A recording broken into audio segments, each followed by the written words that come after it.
Welcome to our channel Ajab Gajab Facts.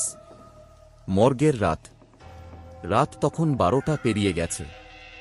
হাসপাতালের করিডোরে শুধু লাল আলোটা জ্বলছে টিনটিন করে। সুদীপ ধীরে ধীরে হাঁটছে, তার চোখে অদ্ভুত এক শূন্যতা। আজ সকালে পুলিশ তাকে ডেকেছিল, একটি দেহ শনাক্ত করতে হবে বলা হয়েছিল। দরজায় লেখা mortuary, no entry without permission. ভেতর থেকে ঠান্ডা বাতাস বেরিয়ে আসছে। এক নার্স চুপচাপ দরজা খুলে দিল। সুদীপের হাতে একটা ফাইল, ভেতরে কাগজে লেখা unidentified male body, age approx 35। সে জানে ওই দেহটাই হয়তো তার ভাই সৌরভের। 3 দিন আগে দুর্ঘটনায় নিখোঁজ হয়েছিল সে। ভেতরে ঢুকে সুদীপ থমকে দাঁড়াল। লোহার টেবিলের ওপর ঢাকা দেওয়া একটা দেহ পড়ে আছে।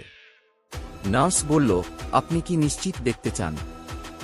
সুদীপ কাঁপা গলায় বলল, হ্যাঁ। চাদরটা সরাতেই বাতাস যেন জমে গেল। মুখটা জ্বলে যাওয়া, বিকৃত।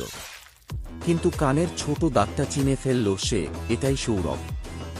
সুদীপের চোখে জল চলে এলো। তখনই হঠাৎ পিছন থেকে এক শব্দ, টুপ টুপ। ছাদের দিক থেকে পানি পড়ছে। কিন্তু না, সেটা পানি নয়, রক্ত। সে তাকিয়ে দেখে ছাদের ওপরে আরেকটা মুখ, একদম তার মতো। অচেনা অথচ চেনা। হাসছে ঠোঁট বাঁকিয়ে।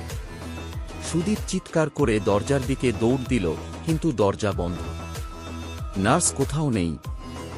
আলো নিভে গেল। শেষ যে শব্দটা সে শুনেছিল সেটা ছিল একটা ফিসফিস। তুই ভুল দেহ চিনেছিস সুদীপ। সৌরভ এখনো বেঁচে আছে। Subscribe to our channel for the listen to next part.